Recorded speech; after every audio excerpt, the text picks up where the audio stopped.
నిజామాబాద్ జిల్లా ఎడపల్లి మండలం జైతాపూర్ గ్రామంలో ఇందిరమ్మ పథకం కింద నిర్మాణాలు పూర్తి చేసుకున్న ఇళ్లను బోధన్ శాసనసభ్యులు P Sudarshan Reddy, collector T Vinay Krishnareddy శనివారం అట్టహాసంగా ప్రారంభించారు. ప్రభుత్వ తోడ్పాటుతో ఇంటి నిర్మాణాలు పూర్తి చేసుకున్న లబ్ధిదారులను అభినందిస్తూ వారిచే గృహప్రవేశాలను చేయించారు. తమ సొంతింటి కలను సాకారం చేసిన ప్రభుత్వానికి లబ్ధిదారులు కృతజ్ఞతలు తెలియజేశారు. వీరిని స్ఫూర్తిగా తీసుకొని మిగతా లబ్ధిదారులు కూడా త్వరితగతిన ఇందిరమ్మ ఇళ్ల నిర్మాణాలను పూర్తి చేసుకోవాలని, అన్ని విధాలుగా సహకారం అందిస్తామని ఈ సందర్భంగా ఎమ్మెల్యే సుదర్శన్ రెడ్డి సూచించారు. పేదలకు అన్ని సదుపాయాలతో కూడిన సొంత ఇల్లు కల్పించే సంకల్పంతో ప్రభుత్వం ఒక్కో ఇంటి నిర్మాణానికి 5 లక్షల నిధులు అందిస్తుందని అన్నారు. అంతేకాకుండా లబ్ధిదారులకు ఉచితంగా ఇసుక సరఫరా చేస్తున్నామని, ఐకేపీ, మెప్మా ద్వారా విరివిగా రుణాలు మంజూరు చేయిస్తున్నారని గుర్తు చేశారు. ఈ తోడ్పాటును అందిపుచ్చుకొని తమ నియోజకవర్గంలోని జైతాపూర్ గ్రామంలో 10 మంది లబ్ధిదారులు ఇందిరమ్మ ఇళ్లను పూర్తి చేసుకున్నారని, మరి 60 ఇళ్లు స్లాబ్ దశలో ఉన్నాయని సుదర్శన్ రెడ్డి తెలిపారు. పేదల సొంతింటి కల సహకారం చేసుకోవడం తనకు ఎంతో సంతోషం కలిగించిందని హర్షం వెలిబుచ్చారు.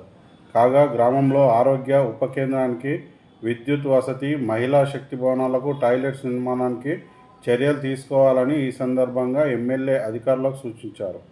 ఈ కార్యక్రమంలో రాష్ట్ర సహకార సంఘాల union limited chairman Manala Mohan Reddy, జిల్లా గ్రంథాలయ chairman Anthireddy Rajireddy, Bodhan sub collector Vikas Mahato, housing PD Pavan Kumar, MPDO Shankar Naik తదితరులు పాల్గొన్నారు.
బాధపడుతున్న కార్మికులకు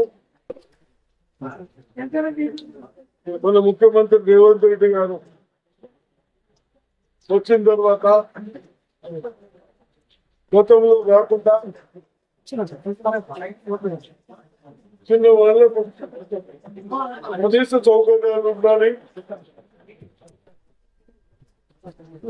ముఖ్యమంత్రి రేవంత్ రెడ్డి గారు వచ్చిన తర్వాత ఉండాలని 2-3 లక్షలు కాకుండా 5 లక్షలతో ఇల్లు కట్టాలని నిర్ణయించినాం. దాంట్లో భాగంగానే ఇక్కడ చాలా మంది కార్మికులు ఉంటారు. పోయిన కలెక్టర్ గారు, ఈ కలెక్టర్ మేమందరం సబ్ కలెక్టర్ గారు చిన్న వాళ్ళకు సాధ్యమవుతుందనే ఉద్దేశంతో మరి 125 హౌసెస్ ఇచ్చాం. దాంట్లో బహుశా ఇప్పుడు 60 వరకు స్లాబ్లు పట్టాయి, కంప్లీట్ చేసుకున్నారు. వాళ్ళు గృహప్రవేశానికి పిలిస్తే తప్పనిసరిగా మీలో ఏదైనా రోడ్లు కానీ ఏదైనా ఉంటుందేమో, ప్లస్ మీరు ప్రోత్సహించడానికి కొన్ని గ్రామాల్లో పిలిచిన తర్వాత ఇక్కడికి రావడం జరిగింది. మీరు ఒకటి నాకు సంతోషం ఏమనిపిస్తుందంటే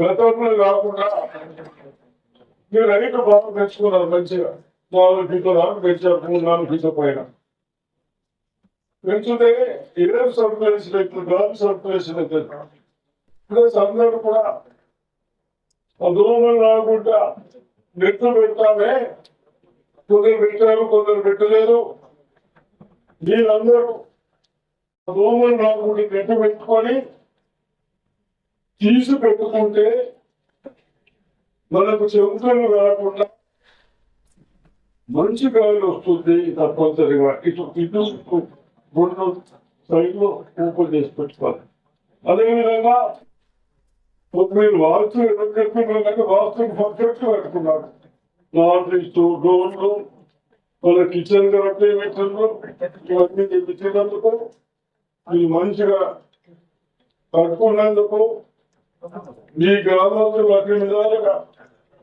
చైర్మన్ కానీ నారాయణ కానీ సూర్యబాబు కానీ వీళ్ళందరూ ప్రోత్సహించి మీకు ఛానల్ కూడా వేరే దానికి పోతే మనం కళ్ళు 300 కట్టుకుంటాం నీకు ₹1 కట్టకుండా శాంతిస్తా ఉన్నారు ఇప్పుడు తక్కువ జరుగుతుందని చెప్పాలో తెలియదు అదేవిధంగా మరి వర్షం ఎక్కువ వస్తుంది కాబట్టి ఇంకొకసేపు ఉండాలనుకున్నా మరి కలెక్టర్ గారికి మన మీటింగ్స్ ఉన్నాయి 12 గంటలకు కంపల్సరీ పోవాలని చెప్తూ అదేవిధంగా ఎలక్ట్రిసిటీ దీన్ని ఒక్కసారి తప్పనిసరిగా కట్టాలి అవి కూడా కట్టమని చెప్తున్నారు